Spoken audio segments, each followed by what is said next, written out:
अस्सलामुअलैकुम, welcome back to my channel, welcome back to another video. आज के इस वीडियो में आप लोगों के साथ बहुत ही ज़बरदस्त आइडियाज़ शेयर करने वाली हूँ। सभी के ड्रेसेस में से इस तरह से छोटे छोटे से पीसेस बच जाते हैं, तो आप इन बचे हुए पीसेस को किस तरह से यूज़ करके एक छोटी बच्ची की फ़्रॉक बना सकते हैं। आज आपको इस वीडियो में मैं आपको दिखाऊंगी कि मैंने अपने ड्रेस में से बचे हुए पीसेस को किस तरह से यूज़ करके एक स्टाइलिश फ़्रॉक बनाया है। ये 4 कलियाँ हैं मेरे पास, जो कि ट्राउज़र की कटिंग के दौरान हमारे पास बच जाती हैं। तो आप इस तरह की कलियों को किस तरह से यूज़ करके किसी भी छोटे बच्चे की फ़्रॉक वगैरह बना सकते हैं। सबसे पहले तो आपके पास जितने भी पीस वगैरह बचे हुए हैं, आप उनको एक तरतीब से रख के देख लें कि आप किस तरह से किस पीस को कैसे एक दूसरे के साथ अटैच करेंगे कि एक शर्ट का जो लुक है, एक पैटर्न जो है वो बन जाए। तो यहाँ पे ट्राउज़र की कटिंग करते हुए हमारे पास 4 पीस के बचते हैं, 4 कलियाँ कह लें इसको, 4 कलियाँ बचती हैं। और तो इस तरह से मैंने पहले 2 कलियों को रखा है। पहले मैं एक पैटर्न बना लूँगी अपने माइंड में, कपड़े को इस तरह से सेट करके कि किस तरह से मुझे स्टिचिंग करनी है। तो यहाँ पे मैंने 2 कलियों को लिया है और उसको इस तरह से रख लिया है। अब दरमियान में इसके लिए कपड़ा चाहिए, और ये मेरे ट्राउज़र की लेंथ में से थोड़ा सा कपड़ा बचा था, तो इसको अब मैं दरमियान में इस तरह रखूँगी और साइडों पे 2 कलियाँ आ जाएंगी।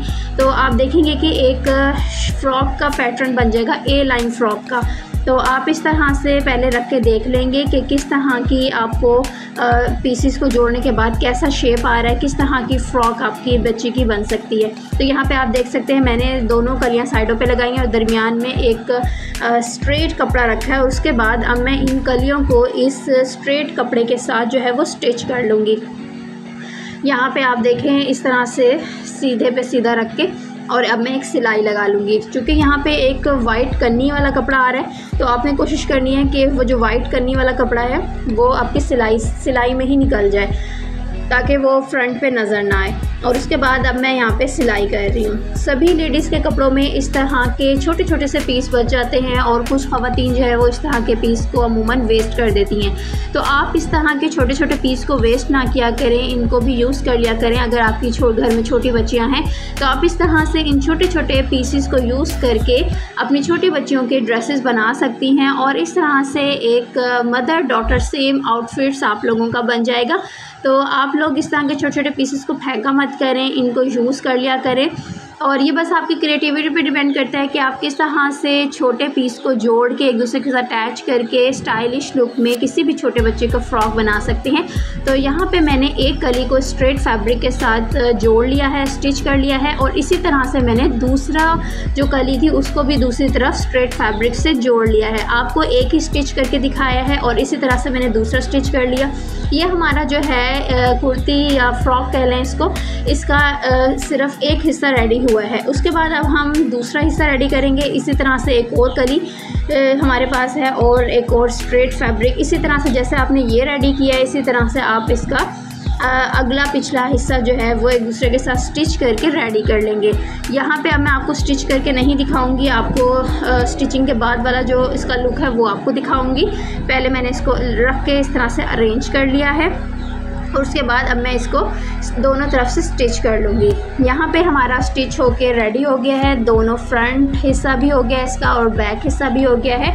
आप देखेंगे ए लाइन शेप में एक पैटर्न रेडी हो गया है। आप अपनी बच्चियों की ए लाइन शेप में फ़्रॉक इस तरह से बना सकते हैं। अब मैं इसकी नेक एंड शोल्डर की कटिंग करूँगी। आपने कोशिश करनी है कि ये जो कली का ये जो 4 पीसेस हमारे ट्राउज़र में से बचे थे ना, इसको नीचे से आपने जोड़ना शुरू करना है स्ट्रेट फैब्रिक के साथ, ताकि ऊपर जो उसकी नोक आएगी वो आपके शोल्डर की कटिंग में निकल जाए। तो यहाँ पे मैंने इनको अच्छे से एक दूसरे के ऊपर रख लिया है, और उसके बाद अब मैं इसकी नेक एंड शोल्डर की कटिंग करूँगी। नेक और शोल्डर की कटिंग जो है वो आप अपनी बच्चियों के साइज़ के हिसाब से ही करेंगे। मैं यहाँ पे अपनी बच्ची के साइज़ के हिसाब से इसकी कटिंग कर रही हूँ। और बाकी आप इसकी लेंथ जो है अगर आपको कम लग रही है तो इसके अलावा मैं आपको इसका आगे तरीका बताऊंगी कि आप लेंथ किस तरह से बढ़ा सकते हैं, इंक्रीज़ कर सकते हैं। तो यहाँ पे मैंने कपड़े को अच्छे से एक दूसरे के ऊपर रख के डबल फोल्ड कर लिया है, और अब मैं इसकी नेक की एंड शोल्डर की कटिंग करने लगी हूँ। अब मैं अगर इसको ऊपर से मेजर करती हूँ तो तीरे की कटिंग जो है, तीरे की मेजरमेंट पूरी नहीं आ रही थी, इसलिए मैं थोड़ा नीचे से इसकी मेजरमेंट कर रही हूँ और नीचे से ही मैं शोल्डर ले रही हूँ इसका, क्योंकि ऊपर से इसकी मेजरमेंट ठीक नहीं आ रही थी। तो ऊपर वाला हिस्सा जो है मैं कटिंग करके कटिंग में निकाल दूँगी, यानी हमारे पास एक्स्ट्रा बच जाएगा ये। और यहाँ से जो आपको निशान दिखाए जा रहे हैं यहाँ से मैं इसकी कटिंग करूँगी। इस तरह से आप अपनी बच्चियों के हिसाब से कर सकते हैं। मैं ये 1.5 से 2 साल की बच्ची का फ़्रॉक स्टिच कर रही हूँ, तो मैंने उसी हिसाब से इसकी मेजरमेंट ली है। 4.5 इंच जो है वो आपने तीरा लेना है और 4.5 और 5 इंच जो है वो मैंने शोल्डर लिया है इसका, और उसके बाद मैंने इसको कटिंग कर लिया। अब आप देखें कितना ज़बरदस्त लुक आ गया है, एक फ़्रॉक का लग ही नहीं रहा है ये कि आप ये बचे हुए कपड़े में से इस तरह से बना रहे हैं। और यहाँ पे अब मैं इसका फ्रंट हिस्से का जो नेक है वो कटिंग कर लूँगी, और मैंने अगला पिछला हिस्सा एक दूसरे से अलग कर लिया है, क्योंकि फ्रंट नेक की कटिंग अलग होती है और बैक नेक की कटिंग अलग होती है, इसलिए मैं फ्रंट नेक की कटिंग करने लगी हूँ। और यहाँ पे मैंने इसको अच्छे से कपड़े को सेट कर लिया है और मेजरमेंट करके इसकी कटिंग करने लगी हूँ।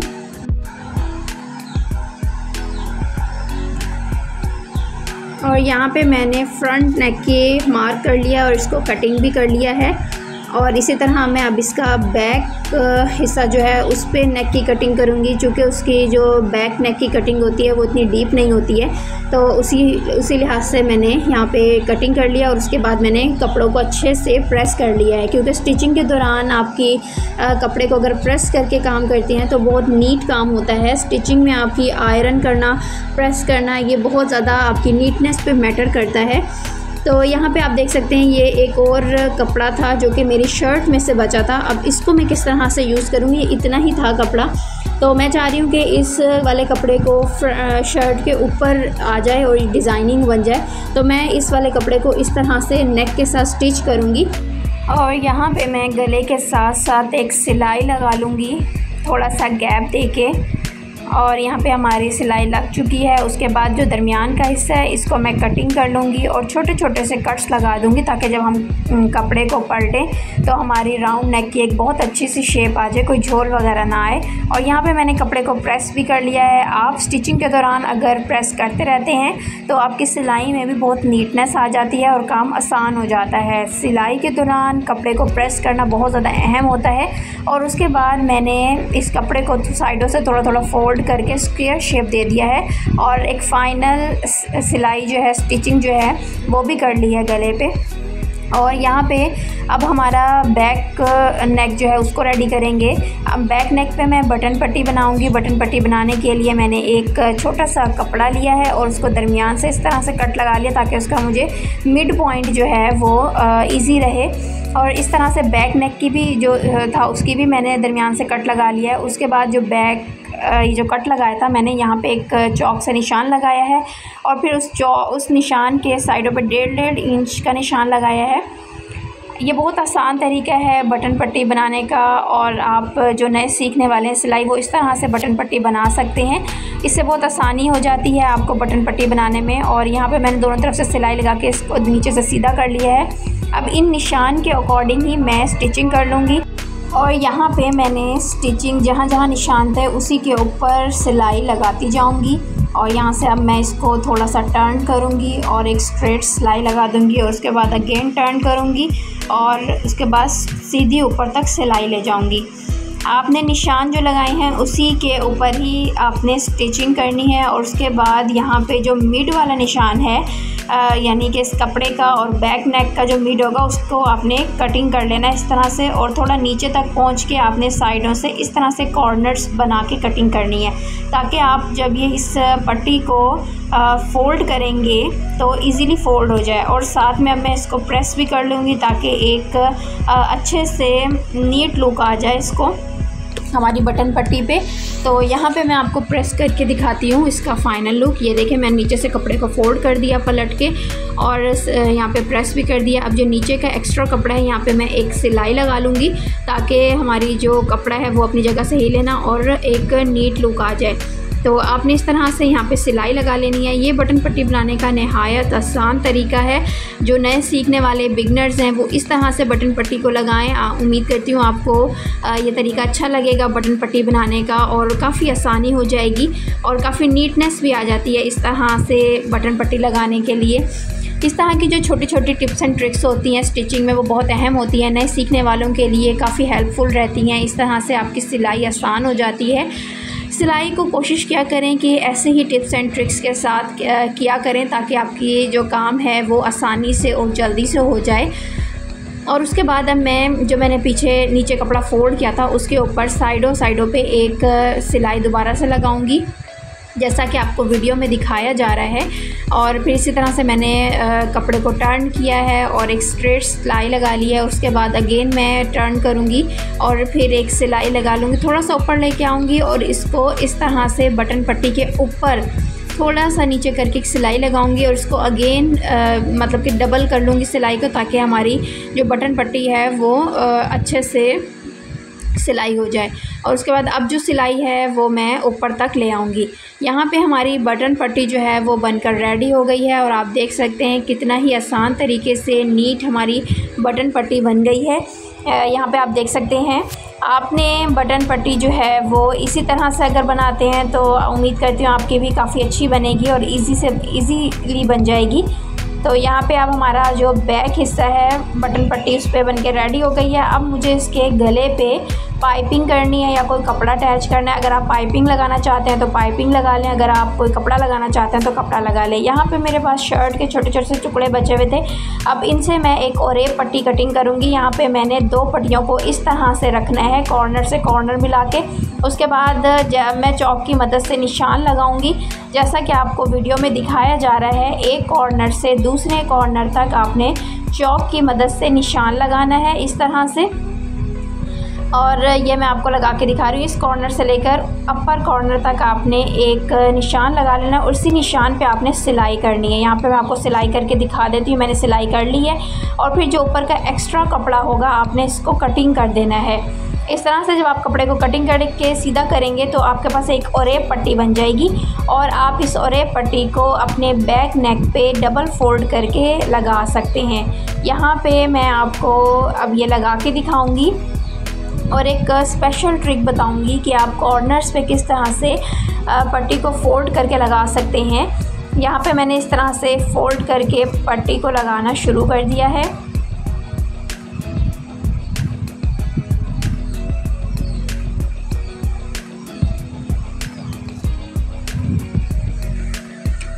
और उसके बाद अब मैं यहाँ से थोड़ा सा एक्स्ट्रा कट करूँगी और उसको नीचे की साइड पे फोल्ड करते हुए अच्छे से कॉर्नर मिला के फोल्ड करते हुए एक सिलाई लगा लूँगी। इस सिलाई से ही होगा कि जब आप इस पट्टी को नीचे की तरफ पलटेंगे तो बहुत अच्छा सा कॉर्नर बनेगा। आप चाहें तो सिलाई भी लगा सकते हैं पट्टी पलटने के बाद और चाहें तो तुरपाई भी कर सकते हैं। It's totally up to you कि आप किस तरह से आसानी से काम करना पसंद करते हैं। तो इस तरह से अब आप इसको पट्टी को नीचे की तरफ फोल्ड कर लेंगे। तो मैं यहाँ पे सिलाई ही लगाऊंगी, अगर आप चाहें तो तुरपाई भी कर सकते हैं। अब देखें कितना ज़बरदस्त कॉर्नर बना है और यहाँ पे मैंने दोनों तरफ इसी तरह से पट्टी लगा ली है और हमारा बैक नेक भी रेडी हो गया है। अब हम बैक नेक रेडी हो गया, अब हम थोड़ा फ्रंट नेक पे काम कर लेते हैं। यहाँ पे जो मैंने फ्रंट नेक पे पट्टी लगाई थी उस पर इस तरह से अब मैं लेस को लगा दूँगी और यहाँ पे अब मैं इसी तरह कपड़े को थोड़ा सा नीचे से फोल्ड करके इस पर लेस लगाना शुरू करती हूँ।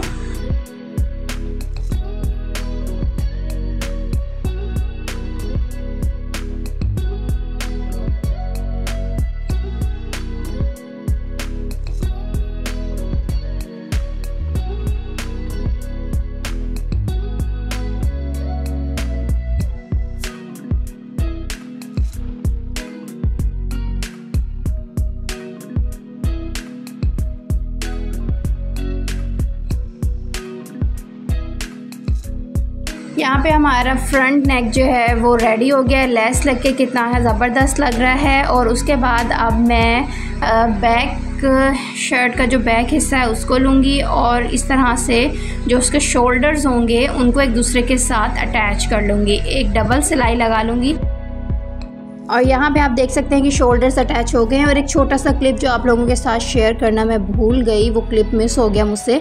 मैंने यहाँ पे गले पे 3 प्लेट्स डाली हैं इस तरह से, क्योंकि मुझे लग रहा था कि गला जो है वो थोड़ा मेरी बेटी के साइज़ के हिसाब से बड़ा हो गया है, क्योंकि वो स्मार्ट सी है। अगर आपका बच्चा हेल्दी है तो उसके हिसाब से ये साइज़ जो है वो बिल्कुल ठीक रहेगा।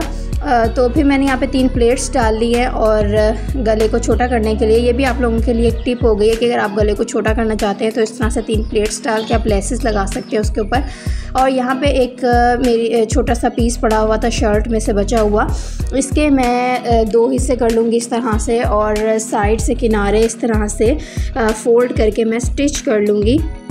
और इसकी अब मैं आपको स्लीव्स बना के दिखाऊंगी। मैंने दोनों पट्टियों को इस तरह से फोल्ड करके स्टिच कर लिया है। वीडियो चूँकि बहुत लंबी हो गई थी इसलिए मैंने आपको स्टिचिंग नहीं दिखाई, आपको जस्ट बता दिया है कि इस तरह से फोल्ड करके स्टिच करना है। और उसके बाद आपने इस तरह से लगाना शुरू करना है और चुन्नट्स देते जाना है। ये आपके चुन्नट्स वाले बाजू बन जाएंगे। आप चाहें तो पहले चुन्नट्स दे लें और उसके बाद यहाँ पे अटैच करें शर्ट के साथ, वरना चाहें तो साथ साथ ही चुन्नट्स दे सकते हैं आप लोग, जैसे आपको आसानी हो। तो मैं यहाँ पे इसका जो मिड पॉइंट है कपड़े का वो देख लूँगी, और जो मेरा शोल्डर का मिड पॉइंट होगा उससे पिन के साथ अटैच कर लूँगी, ताकि मेरा जो कपड़ा है वो ऊपर नीचे ना हो। और उसके बाद मैं यहाँ से अब सिलाई लगाना स्टार्ट करूँगी और शोल्डर्स के तक पहुँचते हुए ऊपर की जानिब से मैं छोटी छोटी सी प्लेट्स डाल लूँगी चुन्नट स्टाइल में। और आप चाहें तो पहले चुन्नट्स डाल लें फिर अटैच कर लें स्लीव्स, और जैसे आपको आसानी हो। तो यहाँ पे मैं साथ साथ ही चुन्नट्स डालती जाऊँगी और स्टिच करती जाऊँगी। उम्मीद करती हूँ आपको ये वीडियो अच्छी लग रही होगी। अपनी राय के साथ कमेंट सेक्शन में ज़रूर कीजिएगा कि आप लोगों को आज की ये वीडियो कैसी लग रही है और आप लोग मुझे कहाँ से देख रहे हैं। अपनी राय का इज़हार कमेंट सेक्शन में ज़रूर किया करें। वीडियो अच्छी लगे तो लाइक और शेयर करना मत भूलिएगा अपने फ्रेंड्स और रिलेटिव्स के साथ, ताकि वो भी इस वीडियो से फ़ायदा उठा सके। तो जनाब यहाँ पे मैं इसी तरह से दोनों तरफ से प्लेट्स डाल लूँगी, और सारी चुन्नट्स और प्लेट्स जो हैं वो शोल्डर पे ऊपर ही रहेंगी, और वो बहुत एक फ्रीली स्टाइल में आपके स्लीव्स बन जाएंगे। और यहाँ पे आप देख लें सिलाई भी तकरीबन हो गई है, और अब आपको इसका फ़ाइनल लुक दिखाती हूँ। यहाँ पे आप देखें किस तरह से कितने ज़बरदस्त फ्रिल वाले स्लीव्स रेडी हो गए हैं। एक स्लीव्स मैंने आपको बना के दिखाए हैं और इसी तरह से मैंने दूसरे भी रेडी कर लिए हैं। और अब यहाँ पे बारी आती है इस फ्रॉक को साइड से सिलाई करके क्लोज़ करने की। तो यहाँ पे अब मैं इसकी साइड पे इसको पलट लूँगी, उल्टा कर लूँगी, और उसके बाद इसकी एक सिलाई से इसको दोनों तरफ से क्लोज़ कर लूँगी। और यहाँ पे अब मैं आपको इसका फ़ाइनल लुक भी दिखाऊंगी कि ये सिल बंद होने के बाद जब हमने फ्रॉक को क्लोज़ कर लिया तो इसका किस तरह से लुक आता है।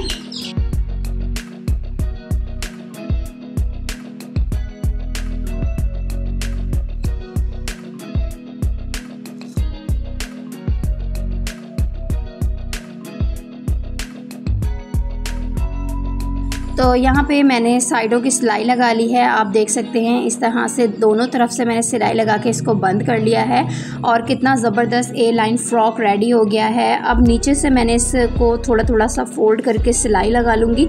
आप चाहें तो पीको भी करवा सकते हैं, और चाहें तो ख़ुद ही थोड़ा सा फोल्ड करके स्टिच कर लें। तो यहाँ पे आपको स्टिचिंग करके नहीं दिखाऊंगी मैं, और स्टिचिंग के बाद वाला जो लुक है वो आपके साथ शेयर करूँगी।